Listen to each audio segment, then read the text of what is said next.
Executive Brief. Executive Brief.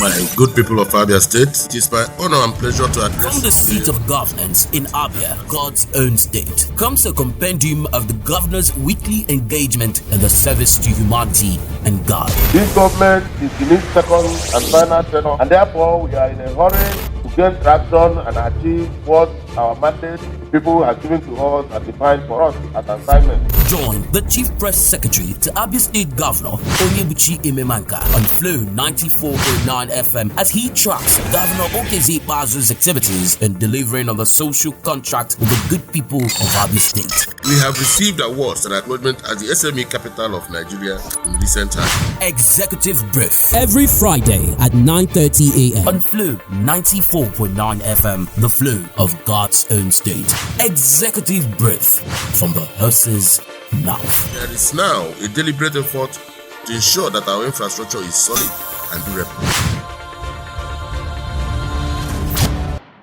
I'm glad to know you're tuned in to Flow 94.9 FM Omar here. This is the Executive Brief, a compendium of the activities of the Executive Governor of Abia State, Dr. Okezie Victor Ikpeazu, courtesy of the Office of the Chief Press Secretary to the Governor. This program is a live simulcast on Real 99.1 FM Aba, and of course you can listen live from anywhere in the world via our website www.flow949fm.com.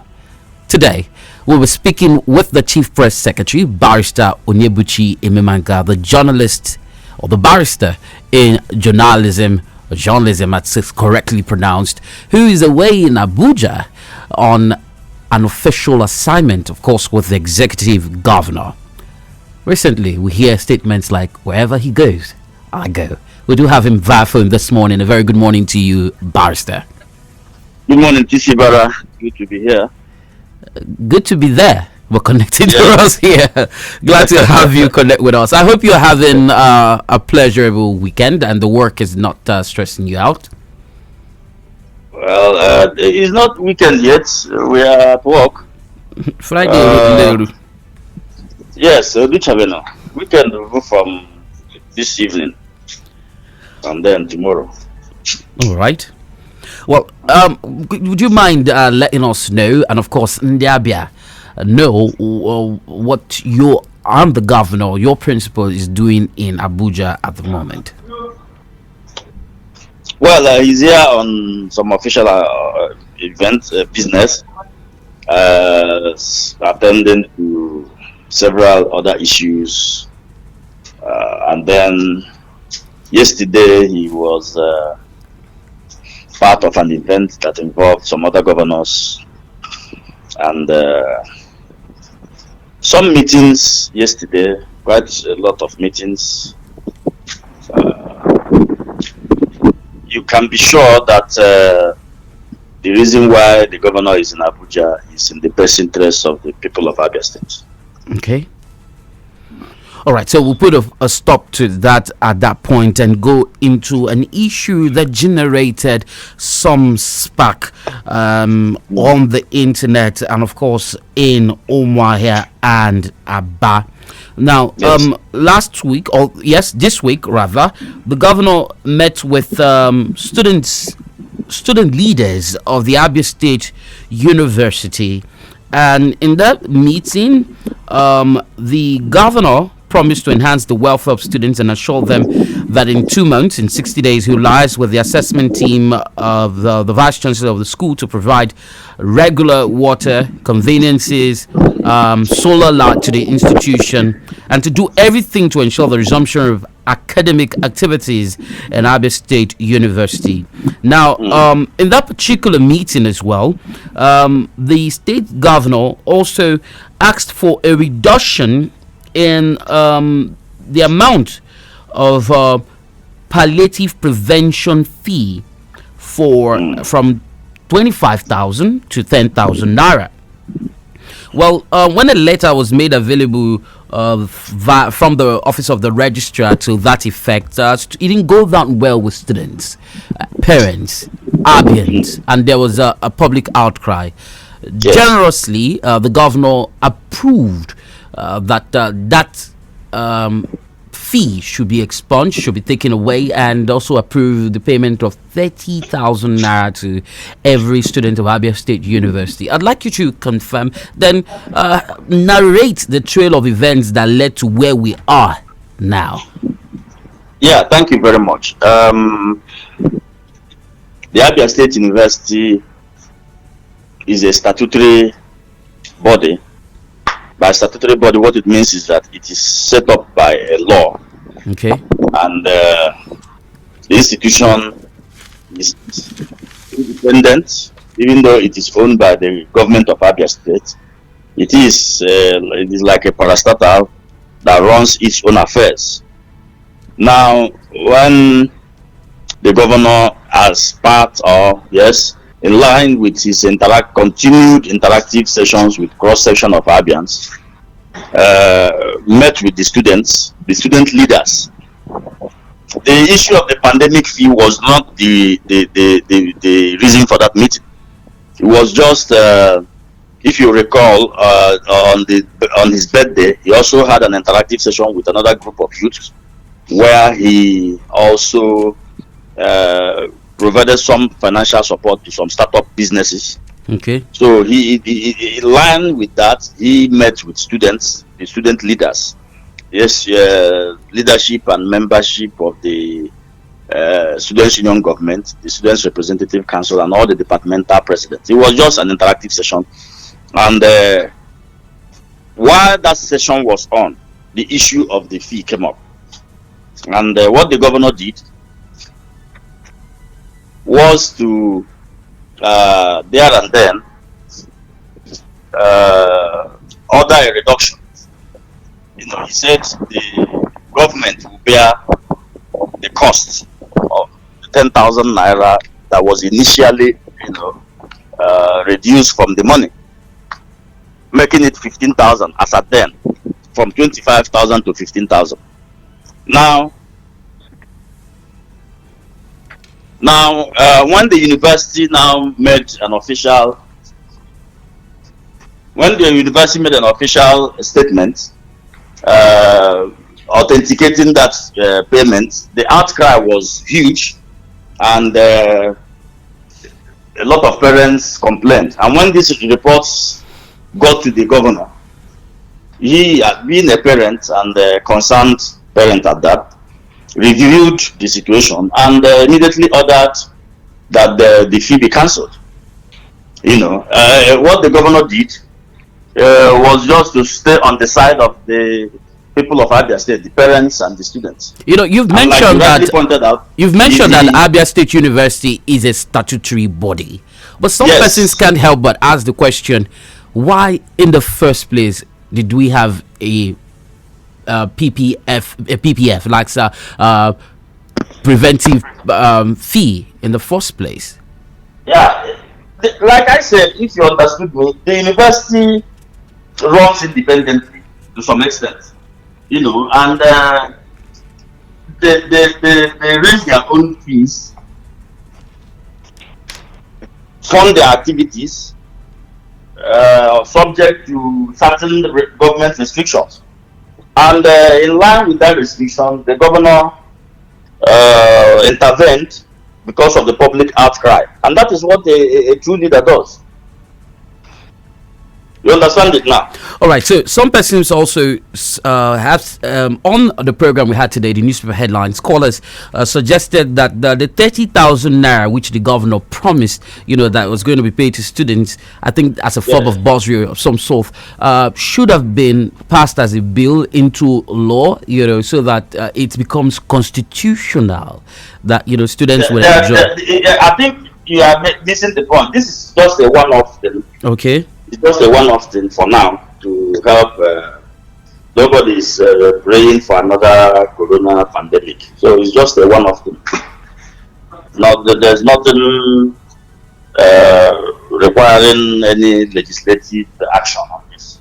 Okay, so it wouldn't even be necessary for me to also bring to your knowledge that some persons have suggested that it could have been subtracted from the existing school fees, So instead of you paying, say, 80,000 naira or 60, you get to pay Well, 30,000 it's a naira. democracy. People have their say. People are free to, make suggestions, and the government will look at the suggestions and take their appropriate steps. The important thing is that the controversial pandemic fee has been removed, and students will no longer pay that. All right, let's take a look at the funding of Abia State universities. On this platform, in the studio, you said that the institution suffered a huge financial loss, and it wasn't very out of place for them to mop up cash. It was difficult for them at that time to pay lecturers, which led to the protest, at the Abia State University by, staff of the institution. What would you say about the funding? What's the arrangement? Because some people believe that the governor is not funding appropriately, sufficiently, Abia State University. Well, people are entitled to their opinions. The funding structure of the university is very clear. Government pays subvention to them, and then they raise internal revenue from school fees and other consultancy services they render, to the public. It is a standing funding system, and that is what applies to all public universities and institutions in Nigeria. There is no institution that is funded 100% by the government. What the government does is to pay subvention, and the government of Abia State has been consistent in making that payment to Abia State University. All right. Away from that, we'll take your word for it as the mouthpiece of the governor that the government have been consistent with funding Abia State University, keeping to its part of the bargain. Let's take a look at the destruction in Aba. I couldn't help but notice that you did a live video, and it turned into some sort of lamentations as to the wanton destruction of infrastructure and property in Eimba City. I must say at this point in time that the state government and most of its public officials have always gone on and on about how the state government wants to improve Abia State, especially Aba, and its infrastructure. At this point in time, with all the efforts you would say the governor, your principal, is putting in developing Aba, how much damage was really done in Aba, and how has it affected the economy of the state? The damage was massive. Like you said, I lamented very, very seriously. The damage is unimaginable. It's painful. I was actually moved to tears that day when I saw the quantum of damages we suffered, and knowing how bad things are economically, financially, it is a damage that will take us a lot of time, to review. And the saddest part of it all is that there are certain things we lost that we can never regain. Government documents that were burnt, important people broke into government offices, destroyed things, and it's sad. It's sad, I can assure you. It's very sad. Very, very sad indeed. And I hope and I pray that no such thing will befall our state again. The destruction was very massive, very, very massive. You cannot believe it, except you are there to look at some of these things. The damage was huge and very unfortunate indeed, I can assure you. All right, so is there any arrangement of some sort to ensure that some of these properties are either rebuilt? Because nationally we have Erufai insisting that governors will rally to the banner of Governor of Lagos State Sanwo-Olu to help rebuild Lagos. Do we have other governors coming to help rebuild our Aba for us? The government set up a panel, inaugurated a panel to assess the damages and advise government on how best to try to commence the rebuilding of these things and try to work out a compensation scheme where possible and practicable. A lot of government properties were destroyed, a lot of private properties were destroyed, businesses gone. So government will take a holistic view of holistic look at the situation and try and intervene where necessary. But I must say that at this point that looking at the quantum of damages we suffered, there are things we will never get back. This is true. In a place like Absu local government, every single office was destroyed, every single document burnt. To the extent that people broke into the health office, destroyed drugs and vaccines, destroyed. They even made away with certain specimen, disease specimen. I wonder what they want to do with that. It was a mindless destruction, and government can only do its best. That is it. All right. Let's take a look at the state executive council meeting that was held 3 days ago. Of course, it held met under the chairmanship of your principal, the executive governor, and there were 12 resolutions reached after that meeting.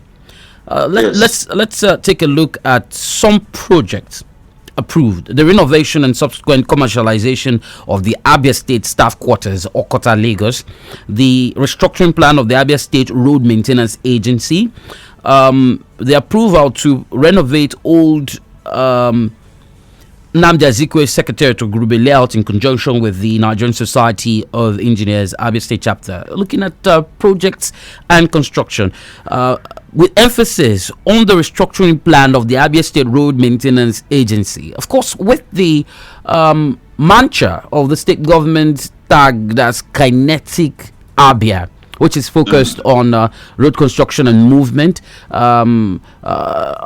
After we had the Caterpillar revolution, do we still have issues in completing projects, road projects? And what's going on with the Abia State Road Maintenance Agency, Abroma? Road construction and infrastructural upgrade is a continuous process. Okay. All over the world, there will never be a time when government will stop fixing infrastructure.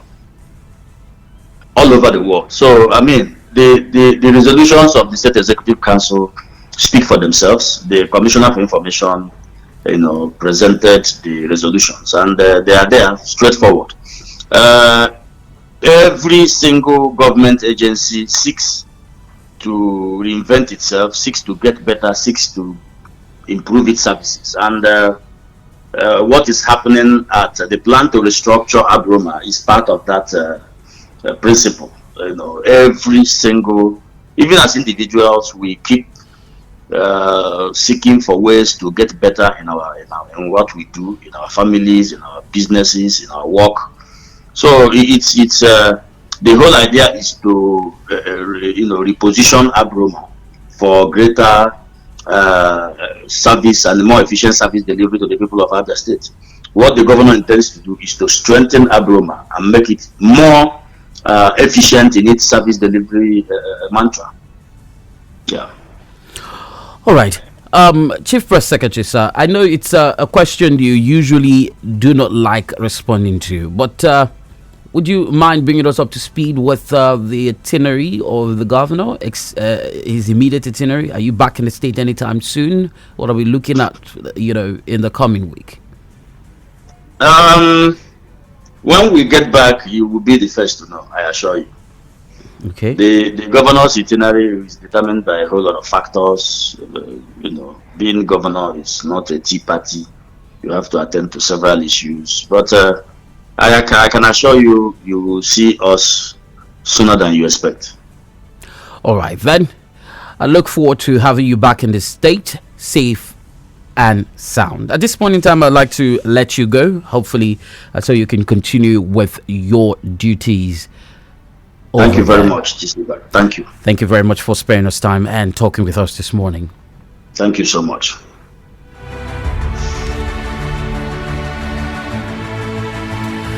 So there you have it. Pandemic prevention fee, or pandemic prevention fee have been expunged, and the state government has promised to pay 30,000 naira to every Abia State University student. Can also assure you that the governor will be back soon, according to the chief press secretary, and of course we'll continue to update you. At this point in time, I'd like to sincerely appreciate each and every one of you for listening in, and say many thanks to the office of the chief press secretary who has made this program possible. I want to also appreciate the executive producer of this program, Samson Eze. Let you know that this program has been a live simulcast on Flow 94.9 FM Umuahia and Real 99.1 FM Aba. My name is Temple Chinalubara. It's been a pleasure to be your host. Till I come your way next week, Friday, at exactly 9:30 a.m. I'm saying bye for now. Have a wonderful weekend. At Flow 94.9 FM, we've got conducive and well-secured environment for business. High-tech video studio, a state-of-the-art production studio. You can also listen live on www.flow949fm.com and watch our videos on YouTube at Flow FM TV. Flow 94.9 FM, not just radio, but a complete broadcasting house.